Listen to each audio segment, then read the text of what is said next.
चलो देखो मैं क्या बता था, मेटल डेफिशिएंट डिफेक्ट था। मैंने बोला इसमें एक रेंज टाइप का लिखा रहेगा Fe0.930 से लेके Fe0.960 इस तरह से। और Fe यहाँ पे देखो +2 में भी रहेगा और +3 भी रहेगा, जो वेरिएबल दिखाएंगे वही कर पाएंगे। अच्छा मैं बताऊँ, मान लो मेरे पास ये FeO का क्रिस्टल है, ठीक है। यहाँ पे मैं क्या 3Fe+2 को हटाऊं तो कितने Fe+3 रखना पड़ेगा? 2 भाई। 3Fe+2 को हटाओगे तो +6 चार्ज हटा दिया ना आपने, 3 2 जा 6। और कितने Fe+3 रख दो कि +6 चार्ज बैलेंस हो जाए, बराबर। तो हमने क्या किया, 3Fe+2 को हटा दिया और 2 क्या रख दिया वहां पे। तो देखो इलेक्ट्रिकल न्यूट्रलिटी तो मेंटेन हो गई, बट यहाँ लैटिस पॉइंट में गैप आ गया, हो गया डिफेक्ट। फिर क्या मेटल डेफिशिएंट डिफेक्ट हो गया। अब आप देख लो पहले कितने, अगर वो 1 2 3 4, तो देखिए हर लाइन में 2 कैटायन 2 एनायन था। आप देखिए यहाँ पे इसमें क्या केवल एक कैटायन, और कैटायन की कमी आ गई कि नहीं आ गई? तो हो गया ना, मेटल आपका डेफिशिएंट डिफेक्ट हुआ ना। बस मेरा यहाँ पे वाइड क्रिएट हो गया, पूरा क्रिस्टल आपका डिस्टर्ब हो गया। इस तरह के कंपाउंड में ट्रांजिशन मेटल आपको जब दिख जाएंगे उनमें हमेशा मेटल डेफिशिएंट डिफेक्ट होता है, ठीक है। एक लास्ट है आपका इम्प्योरिटी डिफेक्ट, वो भी देखो। अब इससे ये अलग टाइप का डिफेक्ट है इम्प्योरिटी।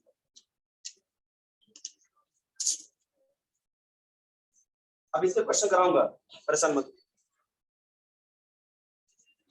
इम्प्योरिटी डिफेक्ट अलग से पढ़ लो इसको बस। जब हम सॉलिड में सॉलिड की मिक्सिंग करते हैं ना, तब इम्प्योरिटी डिफेक्ट का रोल आता है। सॉलिड में सॉलिड की मिक्सिंग करना होगा यहाँ पे इम्प्योरिटी डिफेक्ट में। यहाँ 2 ही चीजें हैं, 2 ही आपको पढ़ना है कि NaCl को जब हम डोप करेंगे SrCl2, NCERT में 2 एग्जांपल है। NaCl को डोप करते हैं किसके साथ? SrCl2 के साथ, या फिर AgCl को डोप करते हैं CdCl2 के साथ, ठीक है। तो 2 तरह की डोपिंग है यहाँ पे।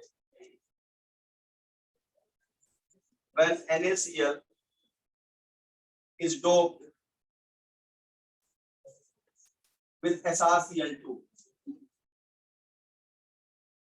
और दूसरा when AgCl is doped with CdCl2।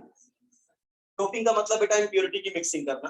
Doping देखो एक बहुत बड़ा पैटर्न होता है, बहुत बड़ा प्रोसेस होता है, उसके चक्कर में हमको पढ़ना भी नहीं है कि डोपिंग कराई कैसे जाती है। सेमीकंडक्टर में आपने पढ़ा होगा, फिजिक्स का सेमीकंडक्टर फिजिक्स पढ़ा होगा, N type P type semiconductor. आज हम भी पढ़ाएंगे थोड़ा बहुत, इतना हमारे लेवल पे है। बट डोपिंग होती कैसी है, इसके लिए अगर आपको जानना है जाके गूगल पे सर्च करिए, बढ़िया वीडियो वगैरह देखिए बैठ के यूट्यूब पे, डोपिंग कैसे होती है, ठीक है। वो बहुत बड़ा प्रोसेस है, अपन को मत समझना है। डोपिंग का मतलब NaCl करने में SrCl2 की इम्प्योरिटी डाल रहा हूँ बस, इसको हम क्या बोलते हैं? डोपिंग।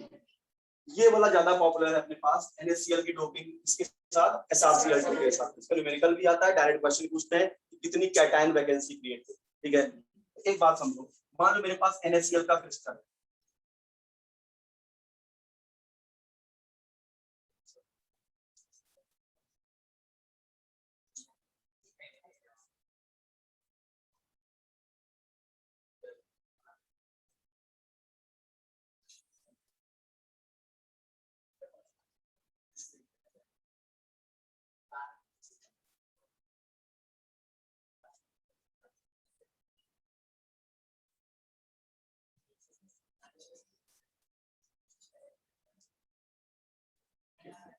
सपोज करो बेटा एक किसका क्रिस्टल है? NaCl का। इसमें मैं SrCl2 की डोपिंग करने जा रहा हूँ, ठीक है। अगर मैं इसमें क्या मिक्स कर रहा हूँ? SrCl2। अच्छा SrCl2 कैसे टूटेगा? स्ट्रोंशियम +2 और 2Cl-। Cl- तो ऑलरेडी पहले से भी है यहाँ, NaCl क्रिस्टल ही है, तो डोपिंग किसकी करूंगा? Sr+2 को। अच्छा एक बताओ मुझे, एक Sr+2 की डोपिंग करने के लिए कितने सोडियम आयन को हटाना पड़ेगा? 2, बराबर। इसका मतलब अगर मुझे एक SR+2 डालना है यहाँ पे, मुझे 2 Na+ को हटाना पड़ेगा। समझो मैंने एक Na+ यहाँ से हटाया, एक Na+ यहाँ से हटाया, और एक जगह पे क्या रख दिया? SR+2। तो बताओ मैंने कितने कैटायन की डोपिंग की? एक। और कैटायन वैकेंसी कितनी क्रिएट हुई? एक। बस ये क्वेश्चन पूछते हैं, बात समझा ना। हमने SrCl2 की डोपिंग की 1 मोल की, तो देखो अगर मैं बोलूं कि एक SR+2 आपके यहाँ डोप हुआ तो कैटायन वैकेंसी कितनी क्रिएट हुई? एक। क्योंकि एक SR पे 2 पॉजिटिव चार्ज है, तो एक SR+2 को NaCl के क्रिस्टल में डालने के लिए 2 Na+ को हटाना पड़ेगा, और बैठेगा तो SR+2 एक ही जगह पे ना, तो एक Sr+2 आया तो एक कैटायन वैकेंसी क्रिएट हुई। अगर मैं यहाँ पे 2 Sr+2 डालता तो 2 कैटायन वैकेंसी, यानी number of cation vacancy is equal to number of Sr+2 आए। समझ में आ रहा है क्या? नहीं? अरे आसान क्या, बिल्कुल इसमें क्या है? अरे स्ट्रॉन्सियम पे +2 चार्ज है। मैं बोल रहा हूँ कि अगर मान लो मुझे एक स्ट्रॉन्सियम +2 को, देखो मुझे करना क्या है, इलेक्ट्रिकल न्यूट्रलिटी नहीं गड़बड़ करनी है पहली बात तो, और डोपिंग कराना है। तो अपने को पता है +2, ये इस +2 के चार्ज को अंदर भेजना है। यार मुझे +2 चार्ज को निकालना भी तो बाहर पड़ेगा ना, नहीं तो इनको भी भेज दे, वो भी जाके बैठ जाए तो न्यूट्रलिटी क्या हो जाएगी, डिस्टर्ब। तो एक Sr+2 डालना है, 2 पॉजिटिव चार्ज डालना है, मुझे 2 पॉजिटिव हटाना पड़ेगा, और Na पे तो 1 पॉजिटिव होता है। इसका मतलब एक Sr+2 आयन आए, उसके लिए 2 सोडियम को अपनी लैटिस पॉइंट को छोड़ना पड़ेगा, बराबर। फिर एक लैटिस पॉइंट जाके Sr+2 क्या हो जाएगा, बैठ जाएगा, एक क्या क्रिएट हो जाएगा, वैकेंसी। ठीक है, यानी number of cation vacancy is equal to number of Sr+2 है ना, वही तो अभी समझ में आ गया। ठीक है, चलो यहां मैं लिख रहा हूं कि number of cation vacancy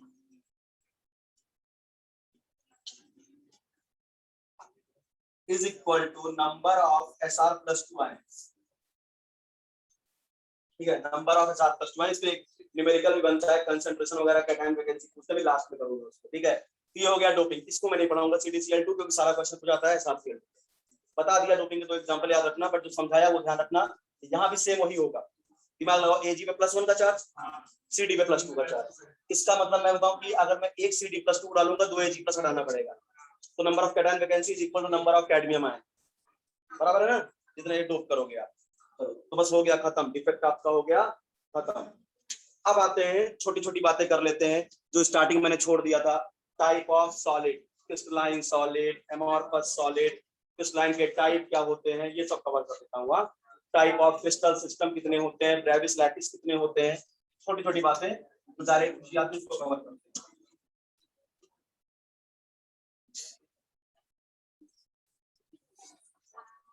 differentiate between crystalline and amorphous solid, और ये आपके बोर्ड के स्कोप से इस बार हटाया गया है डिलीटेड में, क्रिस्टलाइन एमॉर्फस का डिफरेंस। ठीक है, टाइप्स ऑफ क्रिस्टलाइन सॉलिड भी हटा दिया गया है। ठीक है, बोर्ड्स के लिए भी आप सिलेबस है ना आपके पास, आप उससे देख लेना है, ऐसे पता चले पढ़ा रहा हूँ जबरदस्ती बोर्ड्स के लिए पढ़ के जाओ। एंट्रेंस के लिए पढ़ा रहा हूँ, कुछ छोड़ूंगा नहीं, बाकी आपको खुद छोड़ना है अपने विवेक का इस्तेमाल करके, क्या पढ़ना क्या नहीं पढ़ना। बोर्ड्स के लिए मैं एंट्रेंस के लिए छोड़ साथ ले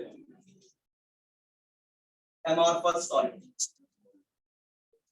देखो क्रिस्टलाइन सॉलिड बेटा क्या होते हैं, ऐसे सॉलिड जिसमें कॉन्स्टिट्यूएंट पार्टिकल्स जो है ना, उनका एक बड़ा प्रॉपर अरेंजमेंट होता है क्रिस्टल के अंदर, एक डेफिनेट फैशन में जो एटम्स होते हैं या मॉलिक्यूल्स होते हैं या जो आयंस होते हैं वो अरेंज होते हैं, उनका एक प्रॉपर अरेंजमेंट होता है, डेफिनेट अरेंजमेंट होता है कॉन्स्टिट्यूएंट पार्टिकल। और सर कॉन्स्टिट्यूएंट पार्टिकल क्यों बोल रहे हो, जरूरी थोड़ी है कि क्रिस्टलाइन सॉलिड आयनिक सॉलिड ही हो। अगर क्रिस्टलाइन सॉलिड आयनिक सॉलिड है तो constituent particles positive and negative ions होंगे। अगर क्रिस्टलाइन सॉलिड मॉलिक्यूलर सॉलिड है तो कांस्टेंट पार्टिकल्स क्या होंगे, मॉलिक्यूल्स होंगे। अगर वो कोवैलेंट सॉलिड है तो नॉन मेटल एटम होंगे, और मेटालिक सॉलिड है तो metal plus negative positive charge कार्बनल्स और क्या होंगे, नेगेटिव इलेक्ट्रॉन्स होंगे। तो जो भी सॉलिड है, अगर सॉलिड जिनसे भी मिलके बना है, उनका अगर अरेंजमेंट सॉलिड के अंदर बहुत ही प्रॉपर वे में है, एक डेफिनेट फैशन में अरेंजमेंट है, उसको बोलते हैं क्रिस्टलाइन सॉलिड। और अगर जिनसे सॉलिड जिन भी पार्टिकल से मिलकर सॉलिड बना है, अब वो आयन से मिलकर बना है कि मॉलिक्यूल से मिलकर बना है कि एटम से मिलकर बना है कि मेटल से मिलकर बना है, उनका अरेंजमेंट अगर इनरेगुलर है क्रिस्टल के अंदर, जिगजैग मैनर में अरेंज है, वो कोई प्रॉपर अरेंजमेंट नहीं है, उसको बोलते हैं एमॉर्फस सॉलिड। बात समझ में आ रहा है क्या? यानी क्रिस्टलाइन सॉलिड में पहला पॉइंट लिखता हूं, regular arrangement of constituent particles, regular arrangement of constituent particle. ठीक है, सीपी। ठीक, यहां पे क्या होगा, irregular arrangement of constant particles.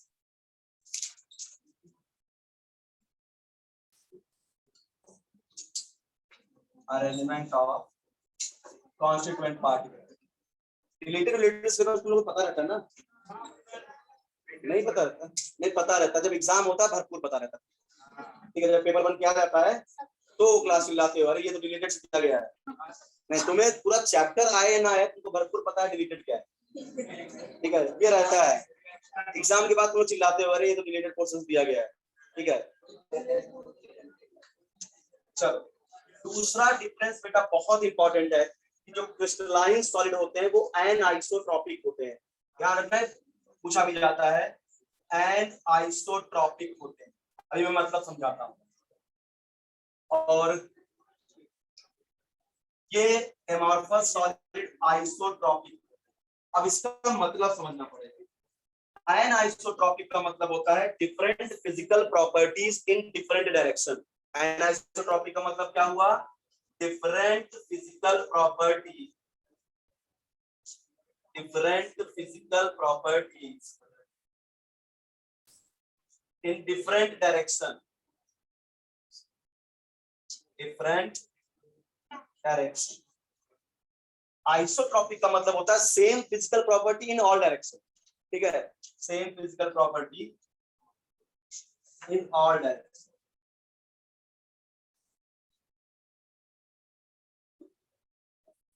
अब इसको समझते हैं, जरा समझो। आइसोट्रॉपिक का मतलब मैं बोल रहा हूं कि जिस भी डायरेक्शन में आप देखोगे फिजिकल प्रॉपर्टी की वैल्यू सेम आएगी। अगर आपने इस डायरेक्शन में देखा, रिफ्रैक्टिव इंडेक्स जितना आ रहा है उतना इस डायरेक्शन में देखोगे उतना ही रिफ्रैक्टिव इंडेक्स आएगा। यानी same physical property in all direction. Anisotropic का मतलब हर डायरेक्शन में फिजिकल प्रॉपर्टी की वैल्यू क्या होगी? डिफरेंट होगी।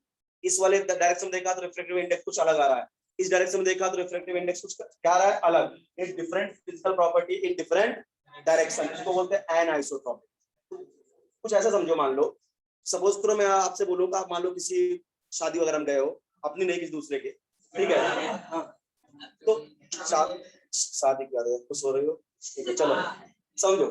तो आप, ठीक है, सुनो बेटा, किसी शादी में गए हो तो अगर वहां पे अगर खाने पीने में नहीं लगे हो, थोड़ा सा अगर वहां पे सॉलिड स्टेट चल रहा है तुम्हारे दिमाग में, तो अगर मैं आपसे बोलूं जब शादी में आप जैसे मान लो सब पूरी वहां पे बच्चे भी हैं, बूढ़े भी हैं, लड़कियां भी हैं, और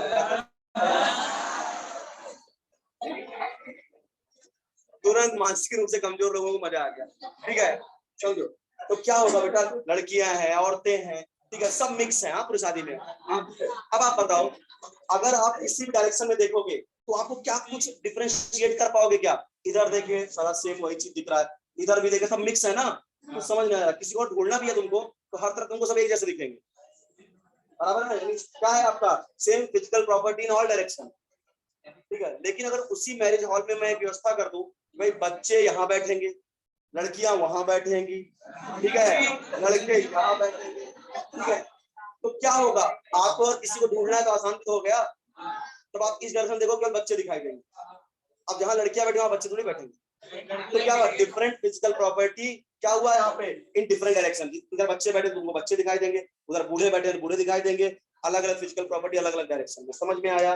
तो कुछ वैसा ही हाल होता है क्रिस्टलाइन में, एनाइसोट्रॉपिक होता है, एमॉर्फस कैसा होता है? आइसोट्रॉपिक। ध्यान रखना है, गलत हो जाता है क्योंकि एमॉर्फस से एनाइसोट्रॉपिक मैच करता है दिमाग में बैठते हैं, ठीक है। एमॉर्फस दिखा है ना, तो ध्यान रखना एनाइसोट्रॉपिक, वहां भी ए वो भी ए, इससे गड़बड़ होता है, ठीक है, ध्यान रखिएगा। तीसरा पॉइंट, क्रिस्टलाइन सॉलिड का जो मेल्टिंग पॉइंट होता है वो शार्प मेल्टिंग पॉइंट होता है, यानी एक फिक्स टेंपरेचर पे मेल्ट हो जाते हैं। इनका मेल्टिंग पॉइंट क्या होता है? बिल्कुल फिक्स होता है क्रिस्टलाइन सॉलिड का। और यहाँ पे जो होता है ना, रेंज ऑफ मेल्टिंग पॉइंट होता है, range of melting point. Range of melting point का मतलब एक टेंपरेचर रेंज होता है जिसमें पहले वो मुलायम पड़ते हैं फिर पिघलते हैं, ठीक है, जैसे प्लास्टिक वगैरह हो गया। क्या एक फिक्स टेंपरेचर में मेल्ट होता है क्या? पहले वो लूज होगा फिर मेल्ट होगा, तो वहां पे क्या है? रेंज ऑफ मेल्टिंग पॉइंट है, एक टेम्परेचर रेंज होती है जिससे पहले वो सॉफ्ट होते हैं फिर जाके मेल्ट होते हैं। यहाँ एक फिक्स पॉइंट पे, एक फिक्स टेम्परेचर पे वो मेल्ट हो जाता है, पूरा का पूरा सॉलिड मेल्ट हो जाएगा। यहाँ शार्प मेल्टिंग पॉइंट है, यहाँ रेंज ऑफ मेल्टिंग पॉइंट, ठीक है। अगला, इसको हम लॉन्ग रेंज ऑर्डर सॉलिड भी बोलते हैं, लॉन्ग रेंज ऑर्डर सॉलिड। क्योंकि क्या है बेटा, लॉन्ग रेंज ऑर्डर का मतलब क्या? यहाँ जो आपके जो कांस्टेंट पार्टिकल्स है, मैंने पहले पहला पॉइंट पढ़ो, क्या उनका रेगुलर अरेंजमेंट है? ये रेगुलर अरेंजमेंट पूरे क्रिस्टल में होता है, इसको क्या बोलते हैं? Long range order solid. यहाँ पे हो सकता है तुम्हें थोड़ी दूर के लिए रेगुलरिटी मिले, तो उसके बाद फिर से क्या होगा? अरेंजमेंट डिफरेंट हो जाएगा, इसलिए इसको शॉर्ट रेंज ऑर्डर सॉलिड बोलते हैं।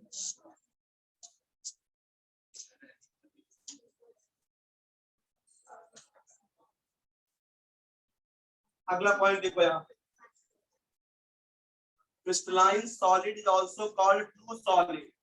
इसको क्या बोलते हैं? True solid. ठीक है, और इनको बोलते हैं स्यूडो सॉलिड। स्यूडो सॉलिड या सुपर कूल्ड लिक्विड भी बोलते हैं, सुपर कूल्ड लिक्विड। बात समझा ना? क्रिस्टलाइन सॉलिड को क्या बोलते हैं? ट्रू सॉलिड, और इनको क्या बोलते हैं? स्यूडो सॉलिड या सुपर कूल्ड लिक्विड बोलते हैं। ठीक है, 7वां पॉइंट, जब आप किसी भी क्रिस्टलाइन सॉलिड को बेटा आप कट करते हो ना, तो आपको बिल्कुल क्लीन सरफेस मिलती है, कुछ ऐसा। हाँ, समझे ना? एक क्लीन सरफेस मिलती है क्योंकि अरेंजमेंट प्रॉपर था। लेकिन जब आप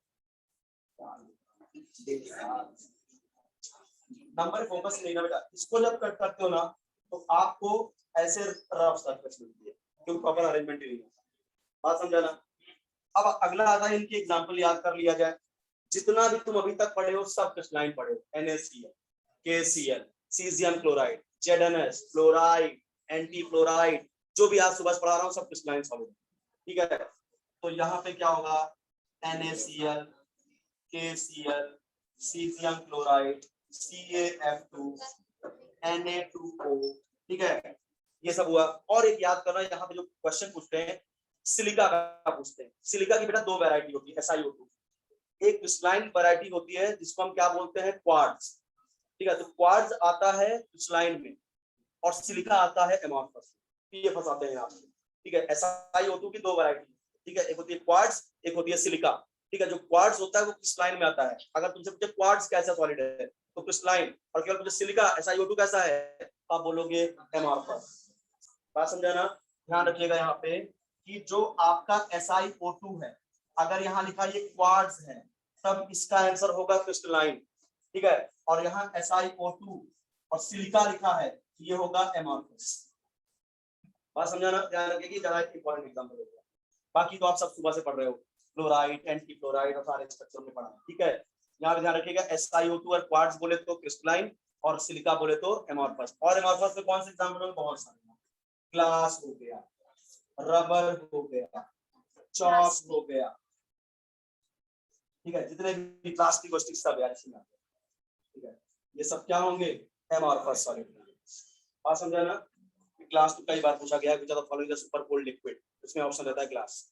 ठीक है, इतनी बातें हो गई। ये हो गया क्रिस्टलाइन और एमॉर्फस में डिफरेंस। अब आता है टाइप्स ऑफ क्रिस्टलाइन सॉलिड। ठीक है, हम क्रिस्टलाइन के भी टाइप कवर करेंगे। एग्जांपल भी बिल्कुल सबका रखिएगा, डायरेक्ट पूछते हैं which are the following the covalent solid, which are following the molecular solid, direct. हां,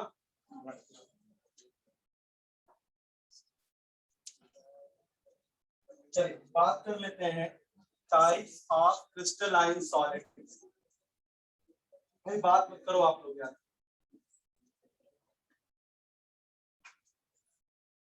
टाइप्स ऑफ क्रिस्टलाइन सॉलिड। अब पूरा फोकस हमारा हो गया किस पे? क्रिस्टलाइन सॉलिड पे। आपको करना क्या है, एक टेबल बनाऊंगा मैं। 4 तरह के क्रिस्टलाइन सॉलिड होते हैं, आयनिक solid, molecular solid, metallic solid और कोवैलेंट सॉलिड। सब में 3-4 पॉइंट याद करना है। भैया हर सॉलिड का कॉन्स्टिट्यूएंट पार्टिकल्स क्या है, किससे मिलके बने हैं, उनमें किस तरह का फोर्स ऑफ अट्रैक्शन। ठीक है, उनमें किस तरह का फोर्स ऑफ अट्रैक्शन है, उसमें कंडक्टिविटी, कंडक्टेंस क्या होगा, ज्यादा होगा, अच्छे कंडक्टर है, बैड कंडक्टर है, ये देखना है। ठीक है, और उनके एग्जांपल रखता हूं। ठीक है, हर क्रिस्टलाइन सॉलिड यहाँ मैं लिखता हूँ। मॉलिक्यूलर सॉलिड कौन कौन से होते हैं क्रिस्टलाइन सॉलिड में? मॉलिक्यूलर सॉलिड, आयनिक सॉलिड, मेटालिक सॉलिड और कोवैलेंट सॉलिड। ये 4 तरह के क्रिस्टलाइन सॉलिड होते हैं। अब इनमें डिफरेंस पढ़ते हैं। सबसे पहला डिफरेंस इनका मैं पढ़ूंगा कि कॉन्स्टिट्यूएंट पार्टिकल्स क्या क्या होते हैं। देखो, मॉलिक्यूलर सॉलिड में आपको साफ साफ दिख रहा होगा कॉन्स्टिट्यूएंट पार्टिकल्स क्या होंगे? मॉलिक्यूल्स, बराबर ना? मॉलिक्यूल्स। ठीक है, आयनिक सॉलिड में क्या होंगे? Ion, positive and negative ions, cations and anions. Metallic में क्या होगा? Positively charge terminals, terminals and sea of free electron, बताया था ना इलेक्ट्रोकेमिस्ट्री में, सी ऑफ फ्री इलेक्ट्रॉन, यानी ऐसे क्रिस्टल्स होंगे जैसे मान लीजिए यहाँ Fe+2 के क्रिस्टल्स हैं, मतलब Fe+2 के आयंस है मेटल के अंदर, इनको कार्बन्स बोलते हैं मेटल के अंदर, और यहाँ पे इलेक्ट्रॉन घूमते रहते हैं, सी ऑफ फ्री इलेक्ट्रॉन्स, इनकी वजह से क्या होते हैं, इलेक्ट्रिसिटी के अच्छे कंडक्टर होते हैं। तो positively charge carbons and sea of free electrons. Covalent में जो कांस्टेंट पार्टिकल्स होते हैं वो होते हैं एटम, और कायदे से बोलो तो नॉन मेटल एटम। बात समझे ना? पहला डिफरेंस समझ में आया सबको? Second difference, force of attraction कैसा होता है इनके बीच, फोर्स ऑफ अट्रैक्शन, मॉलिक्यूल के बीच में या तो हाइड्रोजन बॉन्ड होगा, ध्यान रखेंगे, मॉलिक्यूलर सॉलिड में या तो क्या होगा, हाइड्रोजन बॉन्ड, या तो आपका वांडरवाल बॉन्ड होगा, वांडरवाल बॉन्ड होगा। आयनिक का वो पता है, इलेक्ट्रोस्टैटिक फोर्स ऑफ अट्रैक्शन होगा आयंस के बीच में, यहाँ पे होगा electrostatic force of attraction. Metallic में मेटालिक बॉन्ड है ना,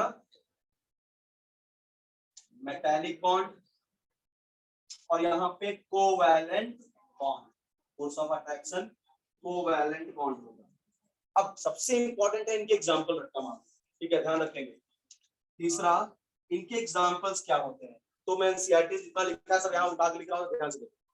मॉलिक्यूलर सॉलिड के एग्जांपल जैसे आर्गन हो गया, I2 हो गया, CO2 हो गया, वाटर हो गया, आइस हो गया, CCl4 हो गया, ये कुछ इंपॉर्टेंट मॉलिक्यूलर सॉलिड। देखो गलती तुम इसमें भी नहीं करोगे, मॉलिक्यूल दिख रहा है, ये भी मॉलिक्यूल है, गलती नहीं होगी, H2O आइस भी मॉलिक्यूल है, तो मॉलिक्यूलर पे ही मारोगे तुम, CCl4 गलती कर जाओगे अगर इनर्ट गैस के एटम किए गए, इसलिए आर्गन ध्यान रखना, ये मॉलिक्यूलर सॉलिड के अंदर वंडरवॉल फोर्स ऑफ अट्रैक्शन होता है, क्योंकि ऑक्टेट कंप्लीट होता है, याद करिए हमने पढ़ाया था, यहाँ वंडरवॉल रेडियस पाई जाती है इनर्ट गैस, और किसी भी पीरियड में इनर्ट गैस की रेडियस सबसे ज्यादा होती है ड्यू टू वंडरवॉल रेडियस, बाकी सब में कोवैलेंट रेडियस पाई जाती है, ये ध्यान रखेंगे मॉलिक्यूलर सॉलिड के एग्जांपल। बाकी तो मॉलिक्यूल देख के जाएगा, आर्गन और हीलियम नियॉन भी दे दे तो मॉलिक्यूलर सॉलिड में आता है, ये इंपॉर्टेंट था आपके लिए।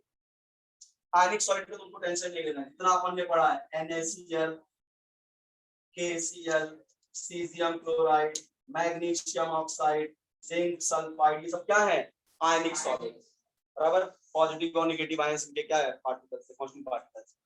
मेटालिक सॉलिड भी बिल्कुल याद करना एकदम आसान है, तुमको क्या दिखेगा, मेटल दिखेगा, जैसे आपको दिख जाएगा यहाँ पे कॉपर, आयरन, सिल्वर, गोल्ड, ये सब मेटालिक सॉलिड के एग्जांपल होते हैं, मोस्टली आपको डी ब्लॉक का मेटल दिखाई देगा, ठीक है।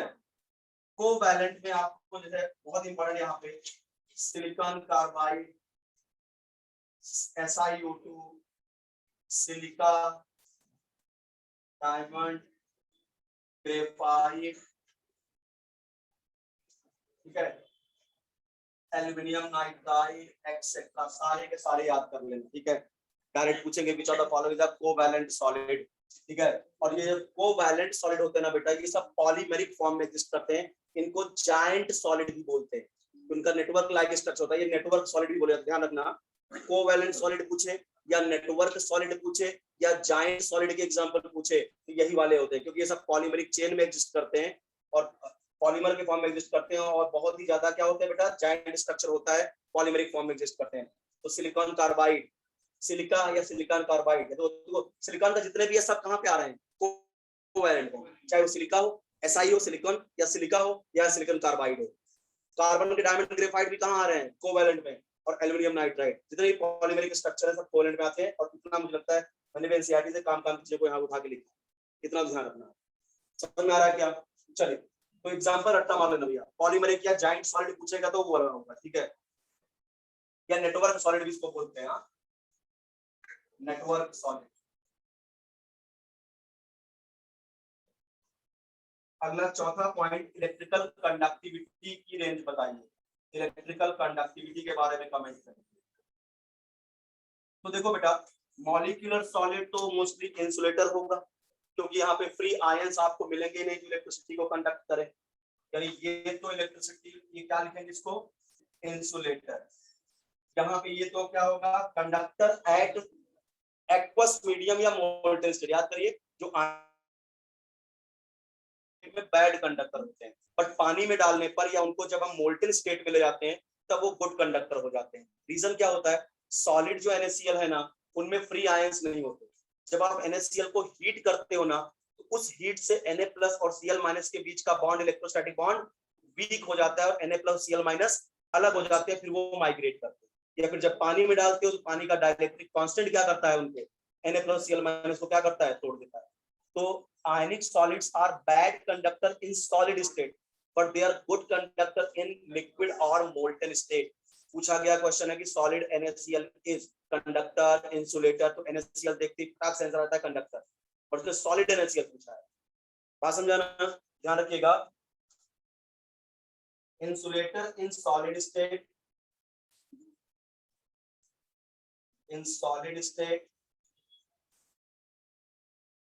but conductor in molten or aqueous medium, aqueous medium। Mechanic solid तो बेटा कंडक्टर ही होते हैं, फ्री इलेक्ट्रॉन से एक जगह दूसरा अपने आप भाग रहे हैं वो लोग, ठीक है। याद करो टेंपरेचर बढ़ाने से इसकी कंडक्टिविटी कम हो गई थी, इलेक्ट्रोकेमिस्ट्री याद हो, क्योंकि कर्नल्स वाइब्रेट करना स्टार्ट कर दिए थे और फिर इलेक्ट्रॉन मूव नहीं कर पाए, सारी बातें इलेक्ट्रो में किया है यहाँ पे, ठीक है। ये भी क्या होंगे, कंडक्टर, और ये इंसुलेटर होते हैं, बट कुछ कोवैलेंट सॉलिड कंडक्टर भी होते हैं जैसे ग्रेफाइट, बराबर ना।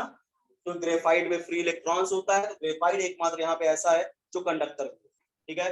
बाकी मोस्टली क्या होते हैं, ये इंसुलेटर होते हैं। ग्रेफाइट कारण यहाँ थोड़ा सा क्या लिख दिया मैंने, कंडक्टर भी, ठीक है। चलिए अगला जो डिफरेंस है यहाँ पे वो है इनका मेल्टिंग पॉइंट। मॉलिक्यूलर सॉलिड का मेल्टिंग पॉइंट लो होता है, ठीक है। आयनिक का क्या होता है, हाई होता है। मेटेलिक का फेयरली हाई होता है, और यहाँ पे वेरी हाई होता है। ध्यान रखना, बहुत गलती होती है यहाँ मेल्टिंग पॉइंट वाले में, यहाँ कि पूछेगा आपसे NaCl का मेल्टिंग पॉइंट ज्यादा है कि डायमंड का ज्यादा है, या NaCl का ज्यादा है कि SiC का ज्यादा है। तो जो बेटा कोवैलेंट सॉलिड होते हैं ना उनका स्ट्रक्चर कैसा होता है, जॉइंट स्ट्रक्चर होता है, नेटवर्क स्ट्रक्चर होता है, उनको मेल्ट करना सबसे डिफिकल्ट होता है, ठीक है। इसीलिए क्या होता है, ध्यान रखना, कोवैलेंट सॉलिड का मेल्टिंग पॉइंट सबसे हाई होता है। पहले कोवैलेंट आएगा, फिर आयनिक आएगा, फिर मेटालिक आएगा, फिर मॉलिक्यूलर आएगा, अगर ऑर्डर लिखना हो तब। बात समझाना, सबसे हाई किसका होता है, कोवैलेंट सॉलिड का। ध्यान रखना, ये तो डायरेक्ट क्वेश्चन है, सिलिकॉन कार्बाइड ये NaCl को भी बीट कर देगा ड्यू टू नेटवर्क स्ट्रक्चर। बात समझाना, ये हो गया डिफरेंस ऑफ क्रिस्टलाइन सॉलिड। कितने तरह के क्रिस्टलाइन सॉलिड होते हैं, उनके एग्जांपल क्या क्या है, उनमें क्या डिफरेंस है, ठीक है। चलिए अब बात कर लेते हैं यहाँ पे packing fraction of diamond cubic structure.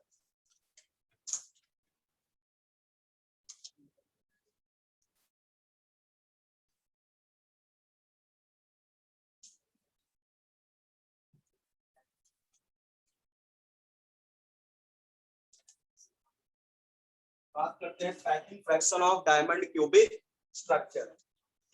कि डायरेक्ट अगर आप डेटा भी याद कर लोगे तब भी चलेगा। Packing fraction of diamond cubic structure.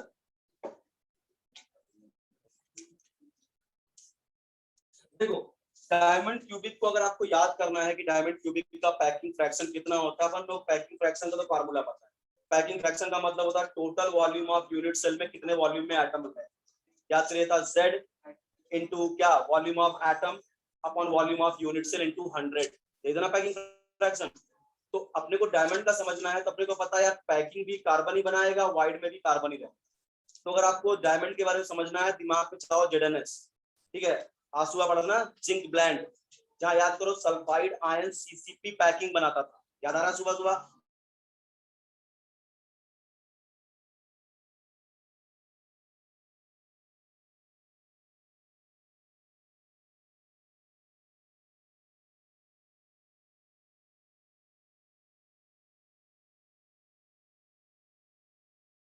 नहीं, सब कुछ कार्बन ही, ठीक है। तो यहाँ कार्बन ही डायमंड में, कार्बन ही आपका CCP, कुछ कार्बन सम कार्बन CCP पैकिंग बनाएंगे या FCC यूनिट सेल में रहेंगे, और कुछ कार्बन 50% टेट्राहेड्रल वाइड्स को ऑक्यूपाई कर, बराबर। एक बात बताओ, CCP का मतलब यहाँ पे जेड इफेक्टिव कितना आ जाएगा, 4, और 50% 4 के लिए टेट्राहेड्रल व्हाइट्स 8, 8 का 50% यानी 4, यानी व्हाइट को मिला के 4 कार्बन। तो टोटल अगर मैं डायमंड क्यूबिक स्ट्रक्चर का टोटल Z इफेक्टिव पूछूं तो how many atom in unit cell, 4 और 4,